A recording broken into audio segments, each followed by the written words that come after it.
It's about that time to grab your favorite snack and sit back and relax, because you are now listening to the MovieTime podcast with your hosts, Low-Key Geek Rene Zalata and Blake the Wolf. Take it away, boys.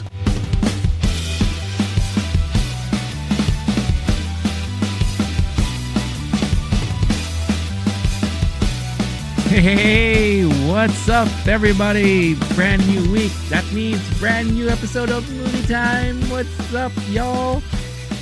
Happy to be back for another week of another brand new episode. And of course, I'm always happy to be back with my movie bro, partner in crime here, Blake the Wolf. What's going on, man? How have you been? How's your week been? Mr. Rene, I was sick recently, and I have watched so many movies. Just getting caught up on the queue.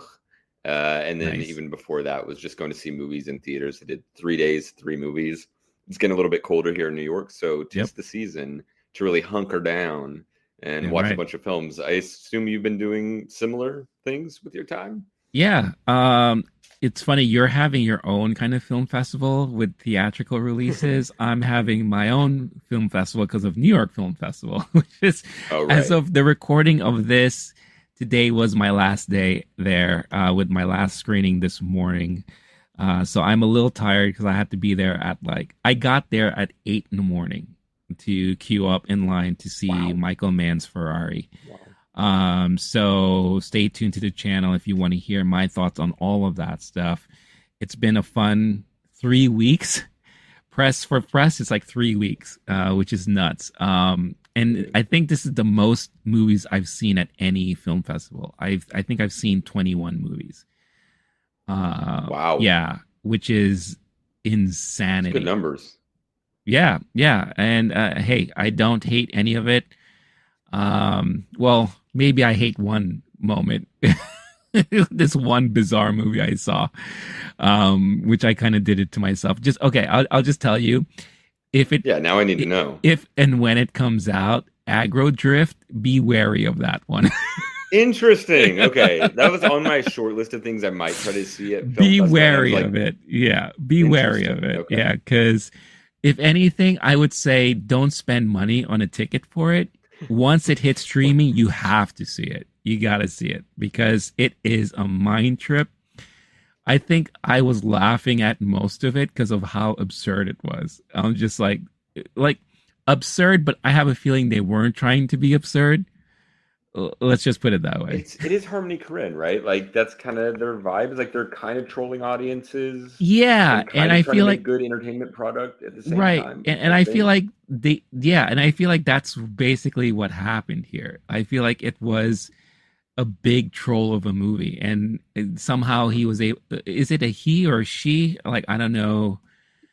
I'm honestly not sure about as far as pronouns go. I've always just assumed the beard, but yeah, Wikipedia has it as a he. Okay. Well, to be on the safe side, they teamed up with Travis Scott on this, and I don't know why. Let's just say it's like that. But yeah, like I said, it's worth watching just to say you've seen it, but I wouldn't spend money on a ticket for it. That's my advice as far as that movie goes. But yeah, but you know, when you go to festivals, you will come across movies like that, and it's just interesting to be part of a crowd watching it, because definitely the reaction was pretty comical. I think I saw 5 people walk out because they just got tired of it. And now I really want to watch it. I like trolling myself though. That's part of the deal. Okay. I also am glad. I used to give you so much shit every time you're, I went to a director's screening. Right. And now I'm like, I'm happy about it because it's awesome that you get to go to 3 weeks of New York Film Festival, and the fact that you have to suffer through some moments like that, it makes me happy. Yeah. And you deserve at least a little bit of suffering for the glory of the press pass. Yeah. And I feel like that encapsulates the overall experience of, you know, being someone who is covering a film festival as part of the press crew, because not all films will be like home runs, right? There's going to be some you're just gonna be like, wow, what were they trying to do here?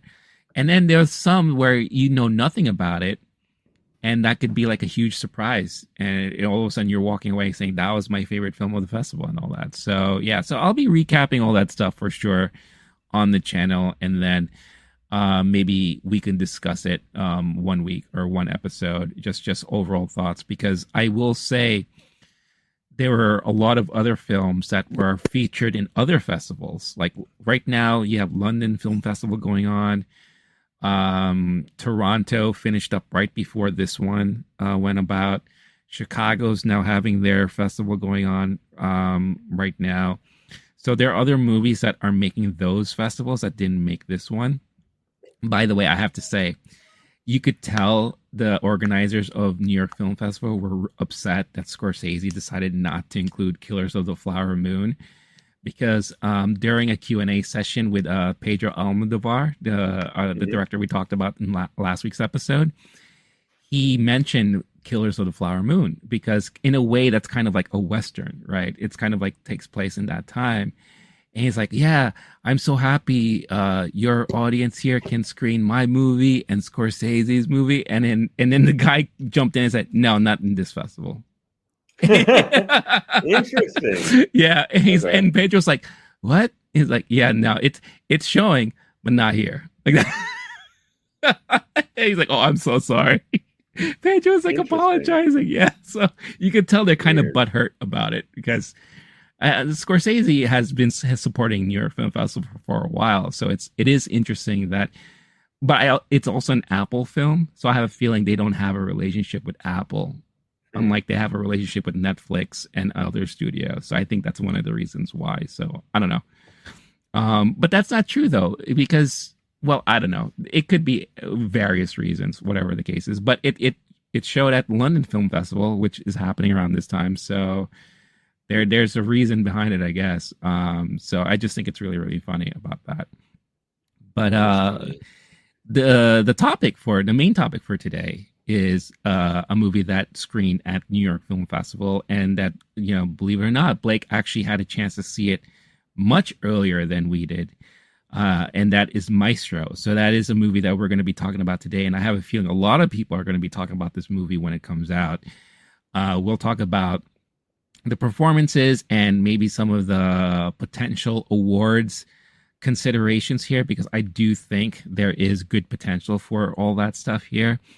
But before we get into all of that, obviously, if you're brand new to this channel, welcome aboard. Thank you so much for tuning in and watching. Obviously, we are the MovieTime podcast, the movie podcast where two movie bros talk about movies. And that is what we do on a weekly basis. If you like what you see, or you want to hear more or see more, obviously, all you got to do is follow. Make sure you show us some appreciation by rating on podcast platforms. Make sure you leave a rating and leave a comment. If you want to ask questions of us, this is something new that I think we're going to start doing. There will be an email address in the description of this episode where you could send questions to us if you want to ask questions about past topics or our opinions and thoughts of anything you want to ask. And if your question makes the cut, we will highlight that question in the following week's episode, and we will address your question. So it'll be a nice way to do Q&A with the audio audience, because there's no way for them to comment like on YouTube where we could reply right away. There's just no way for us to do that on podcast platforms. So I think this is like a great alternative for that. So send in your questions. We'll be more than happy to address it. And just show if you want to have further help support the channel and help the channel grow, check out some of the affiliate partners we have in the description of this episode. One partner in particular, love to talk about Surfshark. Again, a great way to unlock the potential of your streaming platform. And if you want to find out how to do that, definitely check out Surfshark. So happy to have Surfshark on board as one of the affiliate partners for the Low-Key Geek channel here. If you're in the market for a new VPN, I highly recommend a company like Surfshark. And trust me, I've tried all of the VPNs out there, and by far Surfshark is the number one clear-cut winner for me because of many reasons. Yes, of course, it gives you great protection and security protection while you're browsing the internet, especially when you travel and you're in other countries or other states, and you want to make sure your browsing data is, fully secured and no one is like spying in on you or stealing some of your stuff that you're transmitting online. What I mainly use Surfshark for is for unlocking the streaming services that I already pay for. There's no better feeling in knowing that you can get more out of your streaming services by accessing content that is not necessarily readily available for you in your region. What do I mean by that? Well, a great example is that recently I wanted to check out some movies off of Hulu, but I don't subscribe to Hulu. But I found out that in the UK, Hulu movies are shown on Disney Plus. So all I had to do was connect to the UK server there through Surfshark. And then once I was connected, I just logged into Disney Plus and bam, Hulu movies were available and I was able to enjoy it without any issues with quality due to speed because everything was playing perfectly and the audio was coming in crisp and all that.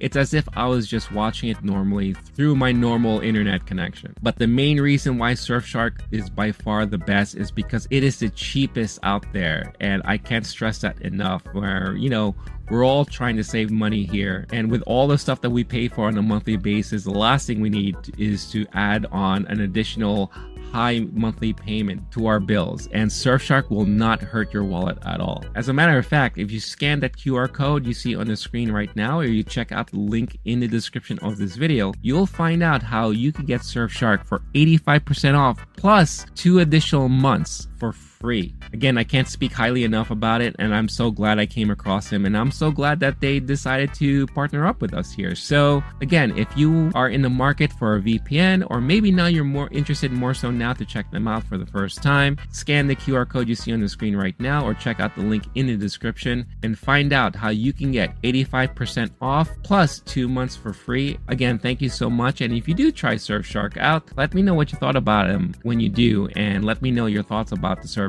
in the comments of this video. I think you will be very happy with that service. And of course, anytime you participate with any of the partners we have, those proceeds help to support and grow this channel. The goal, I said by the end of the year, I've said this in previous episodes, we got to get Blake a mic. It'll be great if we could get Blake a mic. So help us achieve that goal for the end of the year, and that would be great. And you'll get to hear his lovely voice more clear than, not that you can't hear it now, but it'll be more glorious and more beaming, more of what I am used to as whenever we have conversations. And I want all of you guys to experience all of that. So, and again, thank you so much for all your support and all that. All right. Before we talk about Maestro, last night, I had a chance to see one of the best concert films I think that was ever put out. And no, I'm not talking about the Taylor Swift Eras Tour concert. I finally had a chance to see. You want to take a guess what I got the chance to see last night? Homecoming. What's that? Beyonce Homecoming. That's not even out yet. That's the other Renaissance. That's the Renaissance movie. No, that's not even out yet. No, I know. Not... Yeah, I said Beyonce Homecoming. Okay, fine. Last Waltz, the directed by Martin Scorsese. Is that the Rolling Stones documentary? Nope, that's the band directed by Martin Scorsese. The Rolling Stones one is called "Gimme Shelter." But that was also Scorsese, wasn't it? Yep. Yeah. No, I saw a concert film directed by a small director called Jonathan Demme. Stop Making Sense. I finally had a chance to see it. Yeah. It's not a punishment. You lost the game, and that I know, but I don't. After watching it, that's not even a punishment. That I enjoyed. Yeah, I don't know why you put it off so long. Well, because shortly afterwards, we found out that A24 was remastering it and re-releasing it. So I was like, first of all, A24 is handling it. So of course we are lovers and fans of anything A24 does. And knowing that it was going to be re-released in theaters, I figured, let me just wait for that to happen. Almost didn't happen, because when that came out, that's around the same time New York Film Festival started. I was like, shoot, how the hell am I going to make it to the theater and watch this before they yank it? Because theaters nowadays, they're so fast and quick to yank things if they're not performing well, right? Lucky enough for me, last night, after I went to a screening in the city, the Regal Union Square Theater was one of the last theaters to still have it playing. So I was like, I got to catch this in theaters before it goes. And I was able to finally catch it. And I'm so glad that I did. Talking Heads was a staple of my 80s loving music, history. Lot of great hits from that, from the Talking Heads around that time. For a brief moment, I had a crush on the bassist. I forget her name. But when she does the intro to Psycho Killer, I was like, now that is a bass riff. That is like an awesome riff and everything. But the concert itself, the concert film, I mean, it's a straight out concert film. No interviews, no side talking or anything like that. It's just straight up concert put on film as if you were there in attendance. And it was brilliantly just done and shot, because it really made you feel like you were there. Like, it made you feel like not only were you in the audience, it sometimes made you feel like you were on stage with them, which was like really, really well done. And David Byrne, I think, he is a master at those type of films, because he's already done one also with like Spike Lee, which is an adaptation of the Broadway show that he had put out, right? It reminds me very much of like the Sparks. I feel like they have like very same similarities as far as performances go and all that. But yeah, I was like stomping my feet, like nodding around in my seat. There was an older couple who was watching it along with me, and after the movie, I heard them talking. This was the first time the wife saw it, and the husband's already seen it before, and she was saying like how much she loved it and how like well done it was, and how just full of energy it was, and it really was. I mean, there wasn't ever really a dull moment throughout. So I'm so happy I've seen it. The only thing I will say is that we talked about this before. I have the movie pass for Regal, right? So that's how I get to see as many movies as I can every month.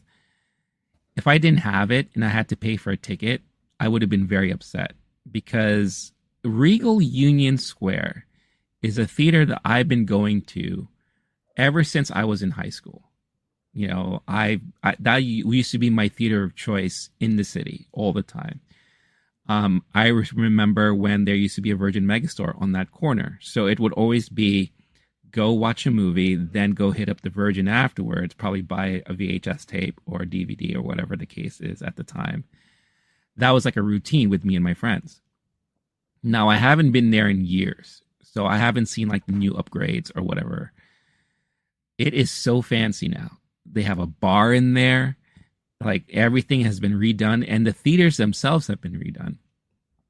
The theater where they were showing this movie was so tiny. It was only 22 seats in this theater. And the screen looked like the type of screen you would see in an office conference room or in someone's backyard. It was just really weird quality. It wasn't like their typical movie screen. It was something that was like, it was like wrapped around like a board with holes everywhere. You could see holes throughout, like as if it was mesh. And it was just like, it's like they hung it up. And weird. Yeah, it was just so, this is not the kind of theater I would have expected in a major movie chain, like movie theater chain. Maybe if this was like a independent theater, mom and pop theater, I would understand that. But for a major chain, this really felt like such a downgrade. So if I had to pay a New York City movie ticket price, and that was the theater I ended up in, I would have been really pissed off. And like, the seats were not your typical stadium seats; they were like high backs. So if you were sitting behind rows, like you would have to like try to peer up because you can't see above the high back. They were too tall, you know. Weird. And I booked my seat to the front because I saw on the little monitor that it's a small theater. So I'm like, oh, I might as well just get front row. I'm so glad I did because I don't want to spend most of the time like kind of looking up like that above the seat in front of me. Because they recline too, right? So what, am I gonna not recline and just like sit straight up and all that? I don't know. It was just such a piss poor experience as far as the theater is concerned. But the movie itself was great. You know, as soon as the movie started, I put all that aside and all that. But I know you've gone to that theater multiple times. Have you ever been in one of those theaters, the small, tiny theaters?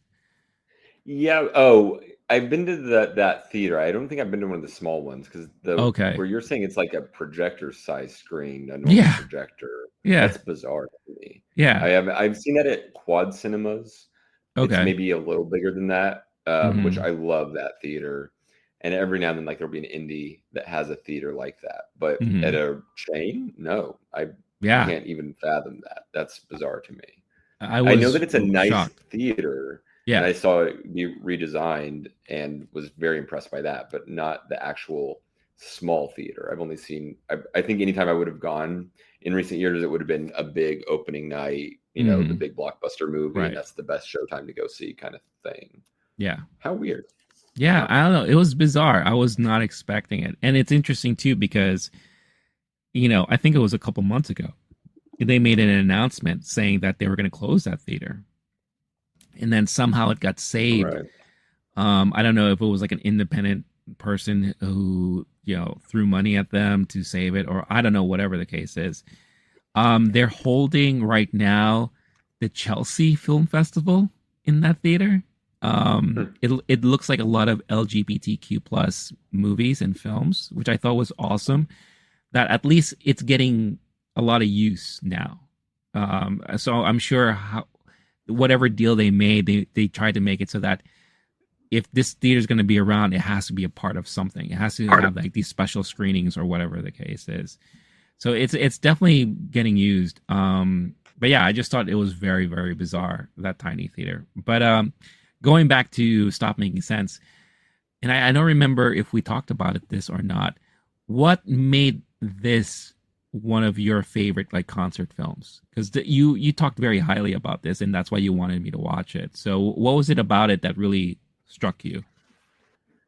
So the Jonathan Demme directing is absolutely fantastic. Like you said, it feels like you're in the action, and it's not doing like a couple of the other concert films that I mentioned earlier, and then Woodstock's another one that comes up. Right. I think of them showing the fans a lot, and they're kind of showing what the experience was like of being in the theater and how historical it was, or what a momentous occasion. And there's more talking heads, pardon the pun, going on. This time it was literally, you're basically not seeing the audience almost at all, and it would have been a more intense experience to see the movie than to actually be in the theater, more or less, right? Other than the fact that you're in the theater. Plus how great the music is, plus how innovative the band is. Yeah. Those are fantastic songs. And David Byrne's highly idiosyncratic stage direction and choreo. And when he's dancing with a lamp, I remember, because I'd seen it before, but it'd been a while. I'm in a large theater here with a great sound system and a good amount of fans, and a lot of them like applauding after every song and kind of dancing along. It was really fun. But I remember when the lampshade dance happens, I'm literally just go, wow. Yeah. So I was just blown away by the visuals of it. And it's very minimalistic. It's very like almost philosophical, where you're seeing a concert come together. And at first it's just a bare theater, and he presses play on a tape, and then the band comes in over time. So I think the main thing from it is the trajectory, the like psychological trajectory of the music and what's happening on stage, things building up over time. And it's just a really deep experience that requires a concert film, essentially, to where if you'd seen it in person, you would have had that experience. But it's not like you could get that experience from an album. Yeah. Or if it was interrupted by talking heads, interviews, and any other thing giving you context. Instead, you're actually feeling those songs, and the what's happening on the stage is enhancing those feelings by a lot. So I think that's what makes it particularly special, is you have a really high quality director who's doing some interesting directing, but not getting in the way of the performances. And then the performances are so artfully done. Yeah. And it's not just, oh, they did a good job playing that song. They added some things to it and never detracting from it, which you see sometimes where the spectacle of a concert can get in the way of the actual music itself. Instead, it was just small touches that would enhance the feeling of the concert. So overall, it's one of the greatest. I think that's those things together make it one of the greatest of all time. Yeah. And, for something that was done in the 80s, this was done in 84 originally. The idea of doing these type of visualizations for a concert, right? It's very innovative for someone to do that, or a group to do that. And David Byrne, I mean, he was always very artistic and creative, especially when you remember like the music videos back then. It was always very unique and very, unique to him and his way of creativity and all that. Because I've seen a lot of like concert films from that time, because the concert film was actually very common in the 80s. That's how a lot of people used to watch shows and performances, especially with VHS. So a lot of people would rent concert films just to say, hey, I watched this. And I remember watching Cyndi Lauper and Culture Club and Michael Jackson and The Police and Sting and all that. My brothers were into The Police and Sting a lot. So they had a bunch of like concert films. Hall & Oates, I remember watching that. And those were just very like your regular fare and all that. Like nothing really stood out, or nothing was very unique about it. And most of them had like the interviews in between songs, where they're interviewing Sting, or they're interviewing whoever to talk about like, their idea about the music or whatever the case is. So they tried to make it more like documentary style, right?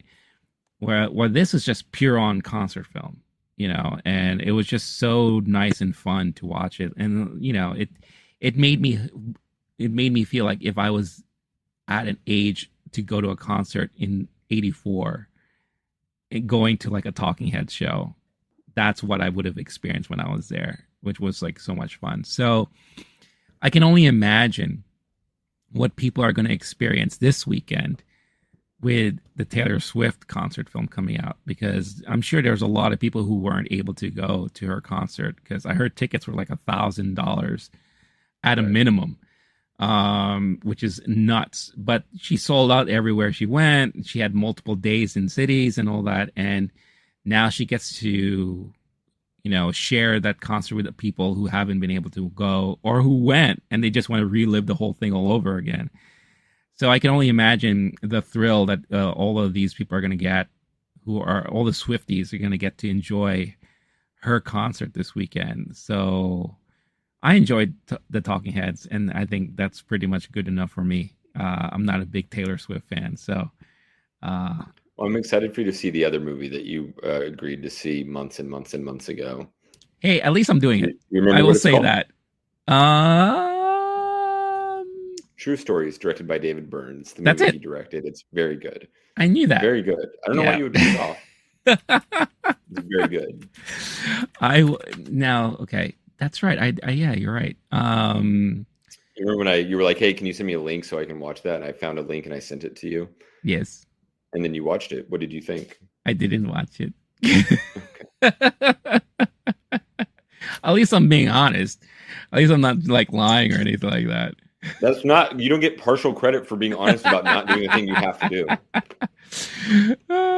No, touche. You're right. But yeah, I will. Hopefully I can get to that soon. Now that I'm done with my festival going and all that, hopefully I can do something like that. And I will report back when I do. I'm also hopeful you can do the thing that you have to do. Hey, we didn't finish up what you were supposed to do as far as dressing up. I'm waiting for my assignment. I'm so excited to see what you come up with.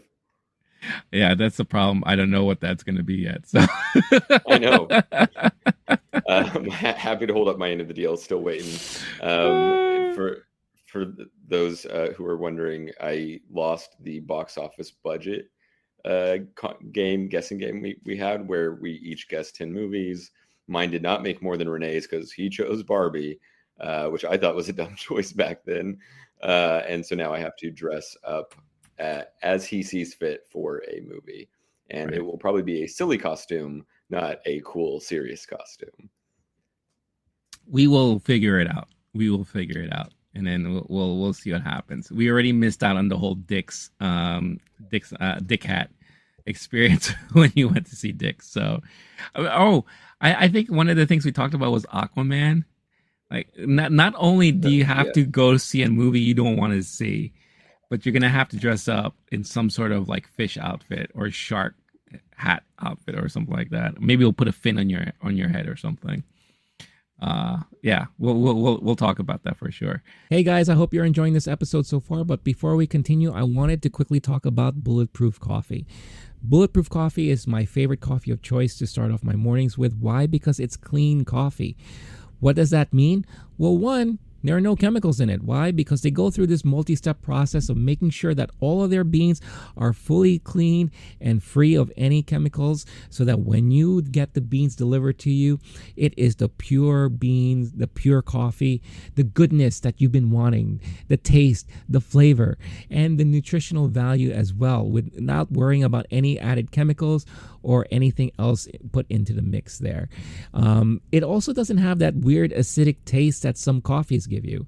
I don't know how about you, but for me, some coffees kind of give me that weird sensation in my stomach, makes me a little burpy, and it kind of drags me down a little bit instead of really waking me up, which is something that I need from my coffee every day. Bulletproof also offers a lot of keto-friendly snacks and supplements, anything that you need to kind of add to your everyday nutritional needs, add to your diet, and pretty much transforms the way you feel every day. So for a limited time, if you use this code that you see on the screen right now, LOWKEYGEEK, all caps, one word, you can get 15% off your order. So what is it better than that, right? Check out the link in the description of this episode. Use this code, get yourself your discount, and make your mornings a little bit more bulletproof with Bulletproof Coffee. Now, back to the episode.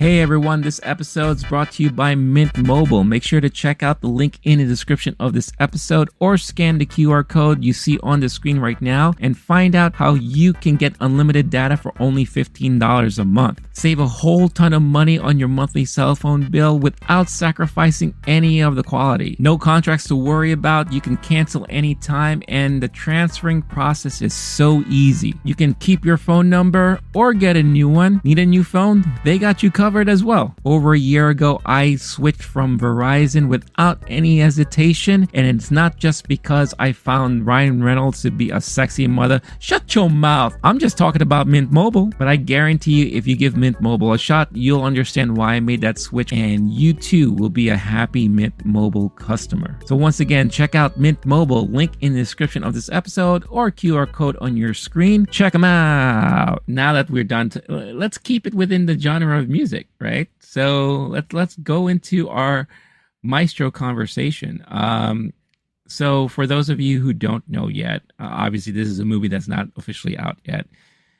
Maestro is the upcoming movie directed by Bradley Cooper, also starring Bradley Cooper as the famed composer, musician Leonard Bernstein. And this is like, I don't know if I want to officially call this a biopic.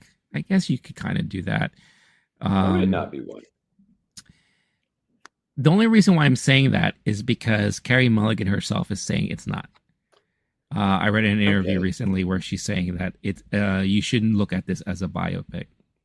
Look at this more as a drama of a family or drama of a relationship or something like that. But it's Is it based because they're off saying of. it's not true to the life, or is it because they're saying it's doing more than that? I think Like there's the movie Spinster, right, where they were like, no, we're just kind of taking a character who exists in the public consciousness, a right. famous person, Lady Diana, and then making a whole thing out of it. Is it Yeah. more like that, or is it that they're just saying it's a mostly true story but transcends?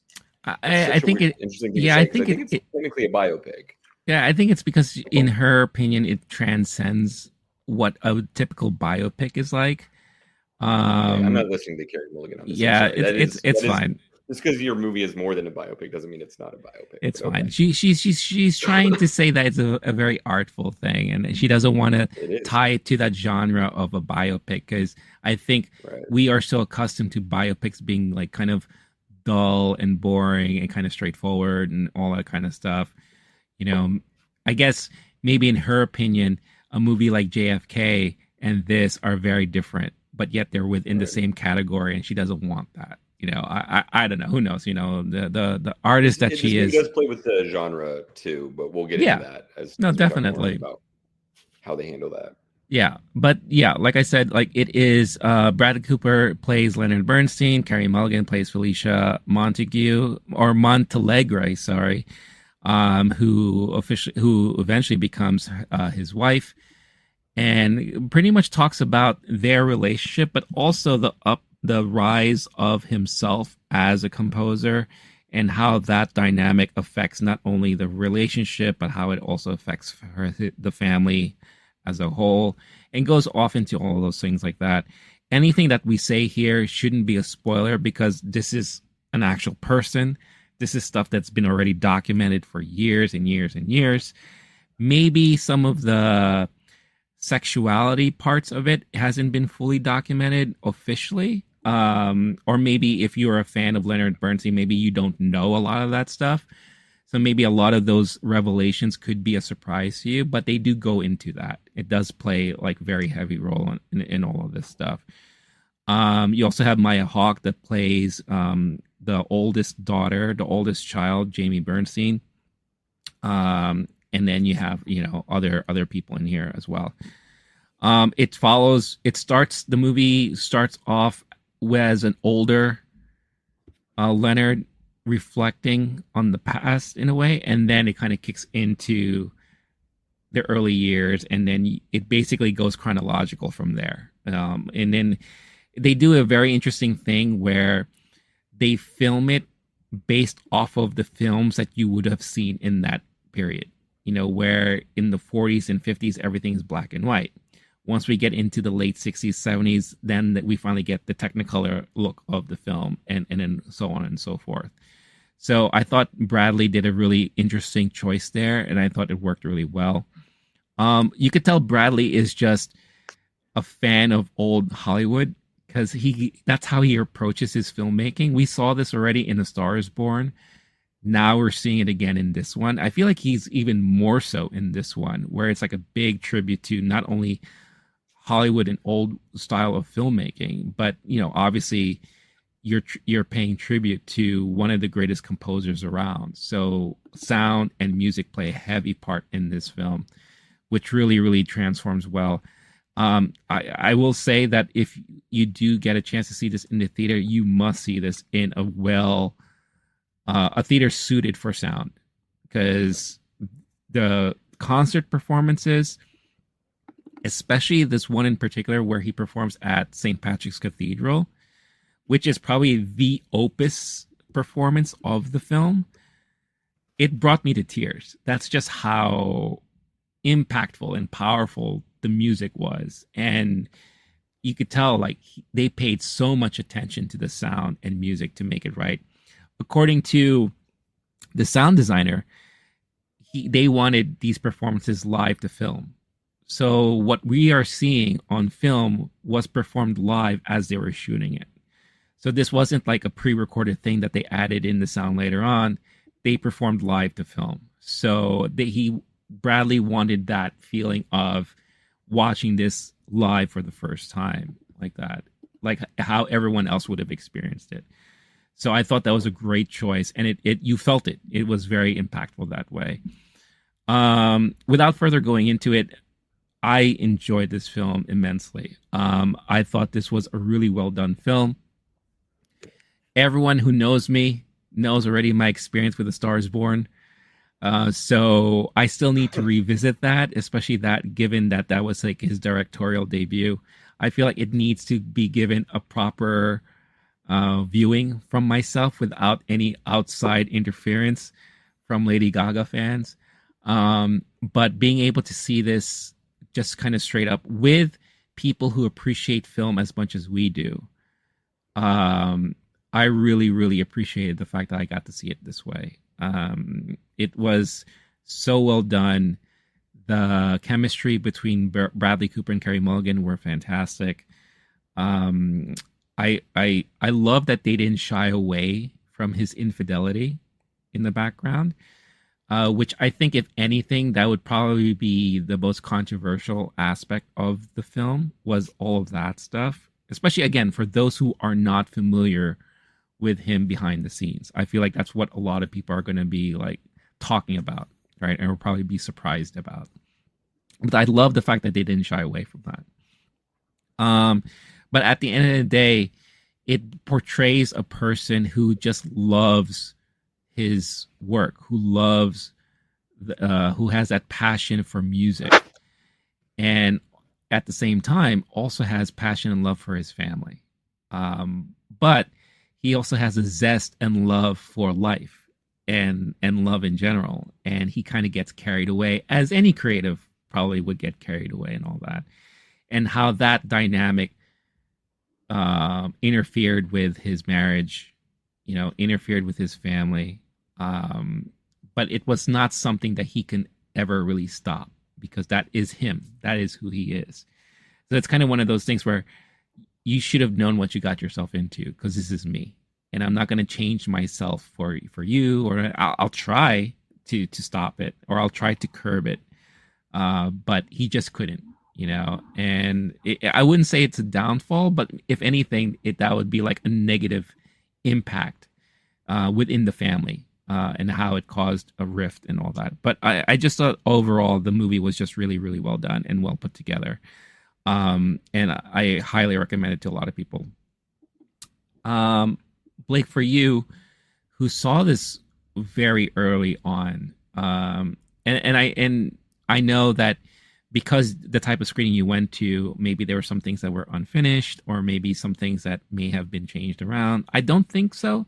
I feel like they may have just kept everything as is. What was your initial takeaway or feeling, reaction when you saw this the first time? And I guess with all this time after you've seen the movie, since you've seen the movie, what kind of still lingers in your memory from watching it the first time? Yeah, I was blown away by this movie. I really liked Star Is Born a lot. I thought Bradley Cooper, as a first-time director for that movie, blew me away. I also like music films. I like music a lot. And I don't know classical music as well. I remember enjoying the hell out of the music in Star Is Born. In this one, I think we all know Leonard Bernstein, at least in some way, or in some way affected by the music that Leonard Bernstein created.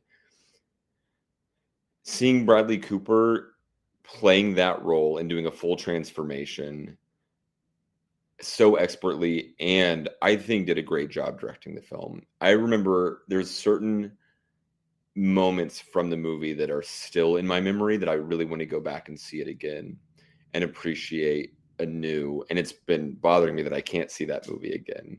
I finally saw a poster on the street recently. I was like, thank God I finally get to rewatch that film. The acting performance was, in my mind, phenomenal. It was one of the first thoughts I had afterward was, okay, Bradley Cooper's going to get his acting nomination at least, and maybe an Oscar for it. The rest of the performances were fantastic. I remember being curious about like, how is Sarah Silverman going to do? Yes, I thought Sarah Silverman did a great job. Yeah, I forgot to mention her. Yeah, she plays his sister, and Yep. I honestly did not know she was in the film. And then when she showed up, I was like, holy shit, it's Sarah Silverman. Okay, is this going to be like a comical thing now? But no, she was actually really good as like kind of like a dramatic actress. We've seen that from a lot of comedians that they're able to Yeah, do that, and they're good with timing and performance. But she did a great job. yeah. Carey Mulligan, absolutely fantastic. It's, to me, that's a shoe-in Oh, nomination. And it also, similar to last year, a question with Carey Mulligan after Fabelman's. Another question this year would be supporting or lead. But either way, I think there's a nomination for Carey Mulligan, if not a win. yeah, But I also really like biopics, and I know it's a maligned genre when you kind of see the same formula get brought out time and time again. But what was different this time, the biggest takeaway to me from this film is that it was not too dissimilar from Tar, which is a movie that's these two movies are in conversation, even though they never intended to be. It's another piss take on the great man theory of that a lot of biopics historically fell into a problem where, okay, yeah, this guy was a piece of shit and he had a serious drug and alcohol problem and cheated on his wife and drove all his friends and family away and was an absolute bastard. But at the end of the movie, we're all going to go, yay, it was worth it. That was so lovely. Thank you for all the cool music. And or there's levels to that. But also there's something kind of silly about just celebrating the hell out of someone through a movie, especially when it's a vanity project, which we've seen from a lot of those movies too. And I think when Bohemian Rhapsody is at the Oscars, it's kind of like a last gasp of that movie taking itself seriously. yeah. And I honestly thought Bohemian Rhapsody overall was successful. I think it was actually one of the worst things that could have happened to it was that it was taken seriously in awards conversations and people had to then go, wait, no, we don't think that's the best movie of the year. This movie, though, doesn't fall into a lot of those traps. And in fact, it does the opposite, where it shows the consequences very harshly of what the impact of him being an absolute bastard, career driven by legacy and passion and obsession for his art. Similar to Tar in that way, it has drastic effects on the people around him. And I remember in particular, which I'm not going to get into it here because it is something about if Carey Mulligan's saying this isn't a biopic, it transcends the genre. There's some creative decisions, and what they choose to focus on is always going to be a question in any movie about, especially about a historical figure, but also like how the script and the direction brings out certain aspects of the story and what it chooses to focus on. Literally, that last scene where we're kind of seeing in a lot of the other biopics, they're showing a glorious moment of the person's comeback tour or something like that. We're seeing this person still in some ways a monster. And I can't get that scene out of my head. I won't detail it because I would rather someone seeing the movie for the first time to get to experience that fresh. But I remember, like, that's a scene I haven't gotten out of my head more than anything else. The very first thing that comes to my mind when I think back on that movie is the final scene and visually what happened. And it struck me in a way that nothing else in the movie quite did. All that to say, it is a very sweaty film. It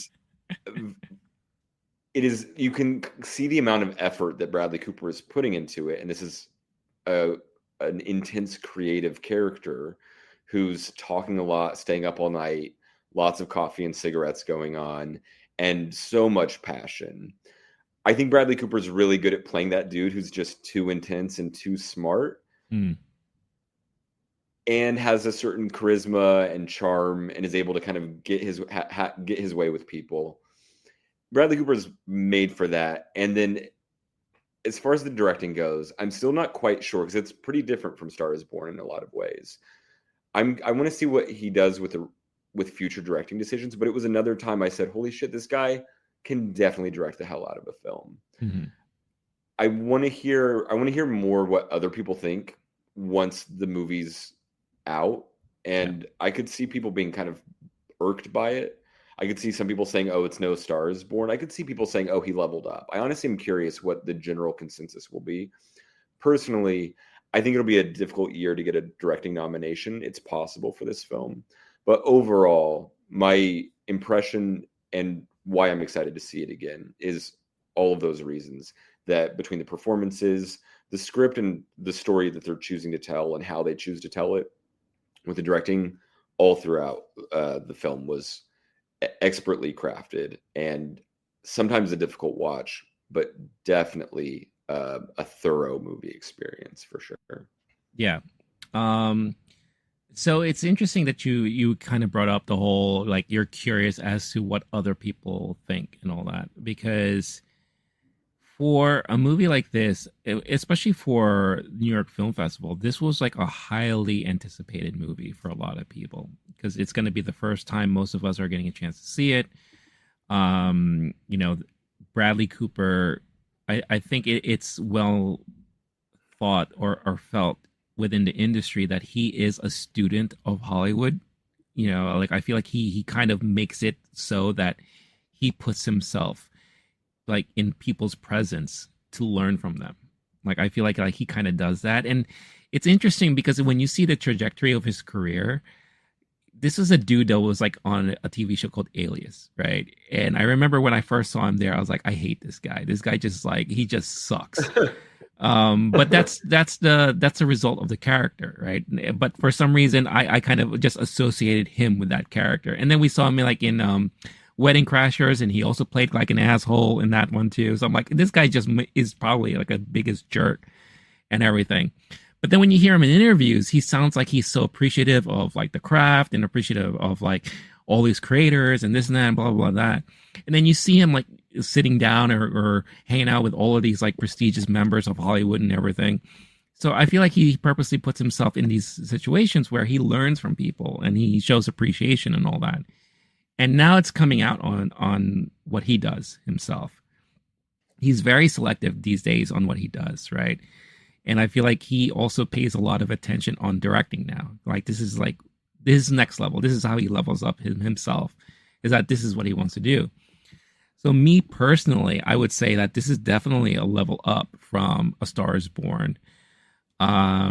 Because even though, yes, I was distracted a lot and all that, I still recognized the movie for what it was. And I could say, for someone who is new to directing, that was a pretty good movie, like, in my opinion. Like, you know, again, even though I was distracted multiple times, but still, for the movie itself, I thought it was a very well done movie. This is like a whole other level, I think, if you put them side by side. You know, if you watched one and then watched this one afterwards, totally different. And you could see like how he's matured in this period of time directing this. And then I was trying really my best to listen to what other people thought about it. And I did hear a lot of mixed feelings. I heard a lot of people saying like, oh, this was a great movie. And then I heard some people saying it was okay, like that, like not what I was expecting. Or I heard someone say kind of cookie cutterish in a way, like that. And I was like, wow, really? Like, I'm really, really shocked by all that.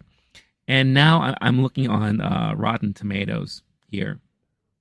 First of all, Rotten Tomatoes is I feel like they're their trash site now, especially when, you know, the reports came out that critics were getting paid to leave good ratings on purpose from studios and this and that, or whatever the case is. But I feel like Rotten Tomatoes has always had like a bad reputation, because, and especially like the way they handle their rating system and all that kind of stuff like that. But as I just for the sake of argument, just for looking here, I'm just reading some of these things, and I'm just gonna pay attention to some of the top critics on the site. So one of them says, with Maestro, Bradley Cooper has essentially reduced Leonard Bernstein's boundary-pushing life and legacy to the sum total of its most accessible (read audience-friendly) elements, his interpersonal relationships. And this person gave it a 2 out of 4. Another person here who gave it a 3.5 out of 4.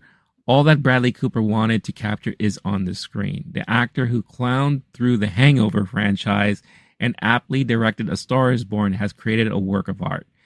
So you see like two different sides of the spectrum. Does that first one feel correct to you? No, Maybe I'm missing the point they're I trying to don't make, but agree with that. I don't get that Yeah. as a criticism. Yeah, I don't. Yeah, that to me doesn't make a lot of sense unless he's expecting something different. I feel like this person had an Which is expectation. the worst version of criticism, Right. in my opinion. Yeah. I don't ever care. Oh, I wish that they had made this instead. Well, they didn't. What did you think about the thing they did make? I'm actually thinking maybe Lydia Tarr paid that reviewer to put that review on Rotten Tomatoes. No, absolutely. Maybe somebody can look into that. All right. I love this one right here. Johnny Olesinski from the New York Post. Listen to this one. Nothing Cooper does is organic or authentic, and his show-off performance is always stilted.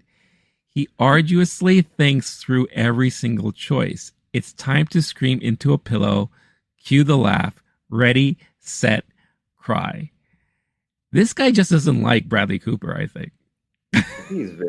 What did Bradley Cooper do something to him? Yeah. Is that guy okay? This guy is taking a personal attack on Bradley Cooper. Like, it just doesn't make any sense. It's like, wow, this guy has something against this guy.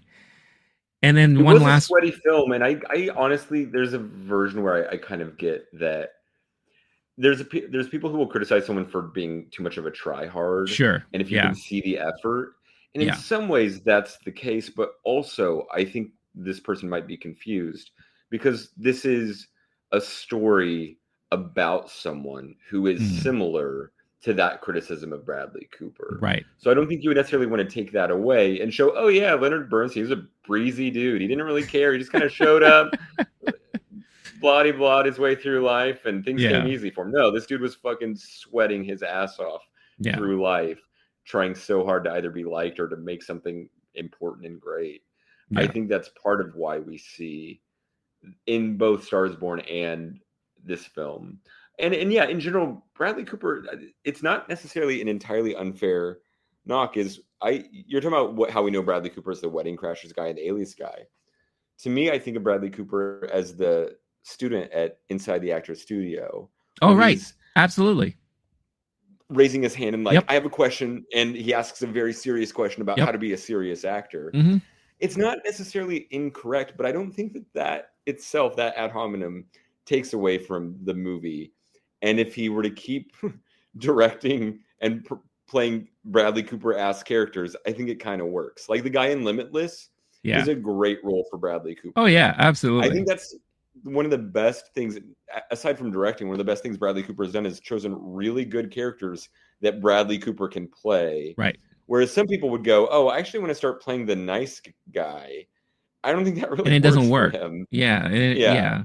It's like when someone tries to push themselves too hard into a different type of role just to be different, but they can't do it. You know, it's just like I could not imagine the Ed Helms role or the Zach Galifianakis role in Hangover. It would not have worked very well. And said, no, he's the fucking smarmy, kind of greasy, sweaty asshole, but still sexy and gets his way with his friends, and that's kind of like generally that's the Bradley Cooper palette. Right, and in a way can still be charming too, even though you don't want to admit to that. Like it could still be very much that, right? So.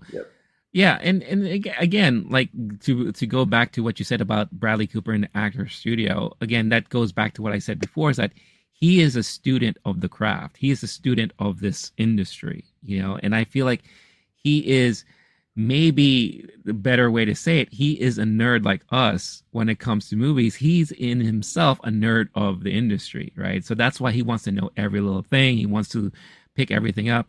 And does that translate into pompousness and all that? Maybe in some people's eyes, but I don't personally see it that way anymore. The criticism, to me, it's too simple and easy of a criticism to say, oh, they care too much. Oh, they're trying too hard. Yeah. The alternative of that, I think that's just someone looking for something to dislike. Sure. For someone who is successful or has done something. It's in some ways, it's the opposite of a criticism. It's like, oh, good job. You put in a lot of effort. And sure, if you can see the effort, maybe that's not always ideal. In this film, I think it makes more sense. Mm-hmm. But also, it sounds like this guy's just big mad about something. Yeah, I think he just needed to have a negative review for some reason. I mean, I don't know him personally. But I'm pretty sure if we looked at his other stuff, I'm pretty sure he's the guy. He's like the contrarian of the group, right? Like he'll always have to have something bad to say. I'll read one last one because the movie blog is a well-known site. I feel like a lot of people know that. And we have Emmanuel Noisette here. I hope that's how you pronounce his name. Maestro is a true work of cinematic beauty that honors the life and work of Leonard Bernstein. Bradley Cooper's role as lead actor and director showcased his deep commitment to the material and getting Bernstein's story as thoughtfully accurate as possible. Pretty much like what we were saying here. So... but again, it just kind of shows you how there is a little bit of discourse as far as this movie's concerned. So it's not exactly a home run, but I think as the movie starts to get closer and closer to release, and more people are getting a chance to see it, like us who got the chance to see it at the festival, I think more so than not, we're going to start hearing more praises about it than anything. But you are going to get your detractors, and you're going to get people who are going to say some stuff bad about it, like we've seen here, and like kind of the few conversations I overheard after the screening and all that. But with that being said, what does this mean for award season and Oscar race and all that? Because I feel like now is the time to really start talking about these type of subjects when it comes to the movies that we talk about, especially like a movie like this, where we already know the Academy, Hollywood in general, they love stories about Hollywood. They love stories about prestigious people, creativity. Leonard Bernstein not only was a composer, but he has also scored a lot of Broadway plays and all that. So he's well known across the board. So he could be considered as, kind of like legendary icons in not just Hollywood, but just, creativity in general, especially like in the music industry and all that. I mean, we do also know that Hollywood loves a Hollywood person, right? Yes. And he has an Oscar nomination. He did the music for West Side Story. Yep. That plays well, especially at a place like New York Film Festival. Sure. At a place like Lincoln Center, but I think in Hollywood also. No, for sure. So as far as like awards considerations here for this, one of the things we didn't talk about enough, I think, is kind of like the camera work. I talked about like the use of color and portraying periods of color and all that, but they did some really, really interesting camera shots and camera situations. I love the beginning where you see a young Leonard Bernstein in the creative apartments above Carnegie Hall, and then kind of as he gets the call that he has to replace one of the composers that night because that person is sick, you see him like rushing out of the apartment, running through the hall, but it's all done from like an above skyline shot as he's busting into the balcony, and you see Carnegie Hall like that. Like shots like that are just so masterfully done. And in a way, it was kind of like a one shot on its own, even though there was some kind of edits in there, but really nicely hidden edits and all that. They did a lot of great work as far as cinematography in this film. But if there's one thing I know for sure that needs to be talked about and needs to be in consideration, it has to be the makeup design, because to be able to transform Bradley Cooper into not only just into Leonard Bernstein, but Leonard Bernstein through the years. You got to see the young version, you got to see the middle-aged version, and then you got to see the really, really old senior Bernstein. To have to deal with all the prosthetics and the sweat and the clothes and all that. Like, I think they did such a great job in portraying his looks through the years. One of the great things that the makeup person and the costume person talked about at the press conference was there was one particular look of Bernstein that they really loved. And that was him I believe it was in the 80s, where he had like the neckerchief. And it was like one of the only times he had a full on beard. And he had like the striped shirt and kind of like the sailor like kind of pants, like the kind of chinos and all that. And Bradley Cooper said that was like one of his favorite looks, because he calls it like the like kind of like a pirate look. Like this was like Leonard's pirate look. But the fact that they paid so close attention to all of that stuff, I think that's something for sure needs to be acknowledged. And well, how well they did a lot of that stuff. But yeah, I mean, outside of that, are we? You said directing wise, maybe it's going to be tough for him to get nominated as director for this. Do we see him being nominated for actor? Do we see Carey Mulligan getting nominated? Maya Hawke, does she maybe get a consideration for playing his daughter, which she plays more of a part later on in the movie, like a heavier part in the movie. But I thought she was very, very impactful with her time on screen, especially when she has the conversations with her dad about his extracurricular activity and all that. Very heartfelt conversations and moments there. What do you feel are possibilities more so as far as this is concerned, as far as nominations and all? Yeah, I think in some previous years, Bradley Cooper might get nominated for director for this. This year is particularly difficult. You have 2 spots possibly locked up from Barbenheimer. Sure. You have so many options: Past Lives, Yorgos Lanthimos. I don't think Scorsese. I mean, the fact that like Scorsese's not a lock is incredible. You have so many options for director. I don't think that's very realistic. I think Bradley Cooper is going to win the best actor. I'll say it now. I don't know that to be true, of course. But that's your feeling. I don't. Yeah, and there's also not a ton of other options, and it makes a lot of sense. Especially, there's another version where him not getting a director nomination actually helps him lock in a best actor here. We're looking at Oppenheimer as a likely contender, and I'm blanking now, but there's one other performance that's thought. Oops, you cut out there. Okay, that's convenient. Okay, right now, I think it's going to go to Bradley Cooper. We'll see. Other than that, Carey Mulligan, like I said, definitely a nomination, possibly the actual Oscar. We don't know if she'll run supporting or lead. That'll be interesting again.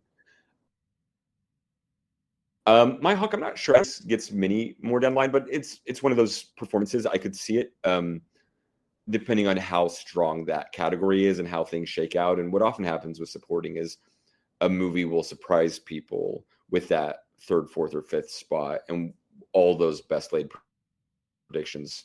That's just a much more up in the air category until you get closer and deeper into Oscar season. So past that, to me, makeup, absolute shoe-in. I would be surprised if it didn't get costume, especially in recent years. We've seen less of the 1800s period pieces and more of the recent history period pieces getting costume nominations. So hair and makeup, costume, and then I think all the sound. The sound nomination, film editing, cinematography. I could see all of those getting nominated. Maybe screenplay, but I think I could be wrong. I think it's an original screenplay, not adapted from a book. Yeah, it's if it was an adaptation, maybe that's more likely. I don't think it gets in for screenplay. It was good and it was fast, and there's parts that are really talky. So maybe it does. I'm honestly, I don't have that landscape in my head of how that might shake out. But otherwise, we're kind of looking at it possibly doing very well in, or at least nominated in picture, actor, actress, or supporting, TBD, sound, editing, cinematography, down the line, like 7 nominations. It could be one of the leaders. There's also a chance it doesn't do very well. It gets some negative press, something else. Bradley Cooper has a bad interview cycle or says something weird, and it gets maybe one nomination. That's not impossible. It's possible it could be the biggest winner that night. I'm not sure, and I'm genuinely curious how this movie plays with general audiences. Yeah, I think, like, again, once it really comes out more nationwide, globally, to see how people react to this film more, it will be really, really interesting to see. I think score is another one. I mean, you have such classic music played throughout the entire film. You know, pieces that he's conducted, pieces that he's composed. And again, we already talked about like how Hollywood loves that, right? How Hollywood loves throwbacks to the good old times and all that. So I could definitely see possibly score getting a nomination for sure. But you also do feel like this could get the nomination for Best Picture. Yeah, for sure. Okay, that's interesting. Yeah, I guess we'll see. You know, you have. But again, like, with the kind of year that we've had, you know, we have, what's the most Best Picture nominations they can have? 10, right? So, yeah, with Past Lives, Oppenheimer, Barbie. You think Barbie will get nominated for Best Picture? For sure. Yeah. I think not only is it like the Greta Gerwig, it's a quality cinema product, but it's also a good Hollywood product too. Right. And when you make that much money, they're kind of looking for an excuse, and they definitely have it with that film. Yeah. Okay. The only thing I will say, one last thing I'll say here is, as far as a Best Actor, he may have some stiff competition, especially with the movie I saw yesterday, which is not out yet. Comes out later this year. Saltburn. With Barry Keoghan. When I tell you that this person, who we already know, we've seen Barry, you know, do multiple things already by now. This could potentially be his major come out, his major, like, and now we already know he got nominated last year for Banshees of Inisherin, but that was like a supporting role, right? I could see him potentially land a Best Actor nom here, and maybe the biggest competition I think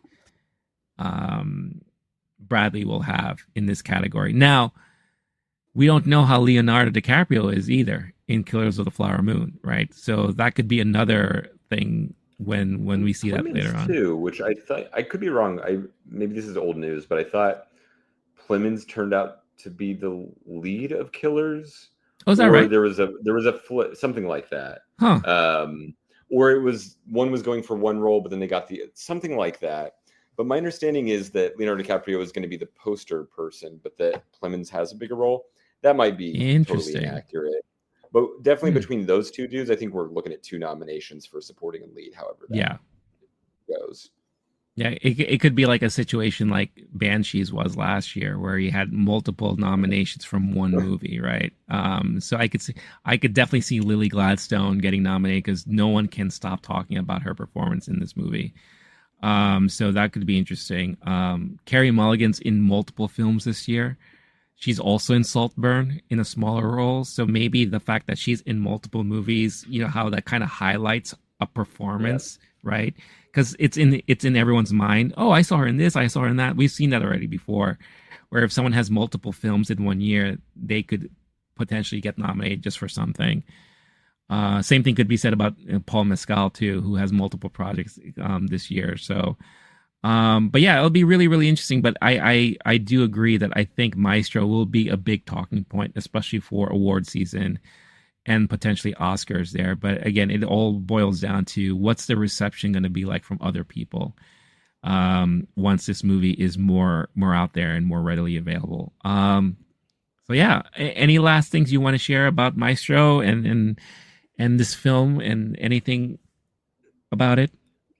I'm so excited for Leonard Bernstein. They'd be getting a lot of radio play once people are like pumped up and hyped about this movie. I am absolutely jacked for that experience. Yeah. No, seriously, he's one of those characters where you know the name. If you're in any way a fan of music, movie history, etc. You know the name, but maybe not the story. Yeah. Holy shit, that was a very thorough life, a long life with a lot of twists and turns, and then getting into the nitty-gritty of it and getting into the family of it. I think that was a good decision for how to tell that story and what was interesting about it. And it didn't really do him a lot of favors, but it was a very successful biopic. And I mean that even with the Carey Mulligan connotation with that word, that like, right. This is how you make a good movie like that. Right. I'm excited to see it again. I'm certain I'm going to see it opening night once it drops, just to re-experience the feeling of this movie. Yeah, I for one, it will definitely catch it again when it releases in theaters, because, like I said, like those performances need to be experienced in such a nice sound theater, to be able to enjoy all that stuff. But yeah, just to go back to what you said and what I said earlier, I think for those of you who are fans of Bernstein and fans of his work and know his musical talents and all, I think the revelations of his backstory and some of the stuff in his personal life will be the most shocking thing, I think, out of everything that is portrayed in this film. And I'm pretty sure a lot of people are not familiar with that side of his story. So, like I said before, if there was going to be any controversial stuff from this film, it's going to be that part, because I'm pretty sure a lot of people are not familiar with all that stuff. But yeah, it begs the question for you listening out there: is this a movie that you're looking forward to? Are you excited for this when it comes out? Are you a fan of Leonard Bernstein? Are you a fan of Bradley Cooper? Are you a fan of Carey Mulligan? Let us know whenever you can, however you can. Like I said, we'll be leaving an email address in the description of this episode, so you could send in your questions, leave your comments, and we'll handpick some of those and we'll address them in a future episode. So yeah, and that's pretty much the episode for this week. As we close things out here, where can people find you online there, Blake? Go to letterboxd.com. My screen name is last name Wolf. That's where you can find me. That's where I'm giving these movies ratings. I'm making lists. I'm putting in every single movie I've ever seen, and I'm getting closer to 3,000. We're not going to get there. Maybe by end of the year, early next year, something like that. Nice. Last thing, what was your final rating of Maestro? I'm sure it's going to be a 5, maybe a 4.5. Okay. I need to see it again, though, for sure, before I give it like my official score. But it's going to be about as high as you can get. Nice. I myself gave it a 4. 4 stars out of 5. Really good for you. Yeah. Like amazing. I said, I totally enjoyed it. I mean, there are some things that didn't catch me. Like you kind of give me that feeling like, oh my God, this is the best movie like of the year. But it's definitely up there. And as you all know, I don't do half ratings, but if I did, it's probably closer to 4.5. If I did a half rating, but I liked it for sure. And it is, like I said, it's a very well done movie. And you could see more about my thoughts on that on my own Letterboxd as well. Again, LOWKEYGEEK. You can find me there. Letterboxd, Twitter, Instagram, Twix, all that good stuff. But most importantly, YouTube, and through your podcast platform of choice, however you're listening to this, make sure you follow, subscribe, like, comment, leave a rating, all that good stuff. Show your love and support. Spread the word. Share these episodes with people you think will enjoy it. Help us with the algorithms and all that stuff. If you want to help further support the channel, help the channel grow, check out our partners and affiliates in the description of this episode, or check out the merch shop, buy a shirt, buy a sticker, buy something. All those things will go to helping us grow this channel and getting Blake a mic there. So let's help him get a mic by the end of the year. And all your support, always greatly appreciated. I think you're muted. I don't know what if you're trying to say. I was saying I need a microphone. I was doing that Oh, I see what you're. Yeah, I'm sure that worked really well for the audio listeners as you're seeing you mouth off into nothingness.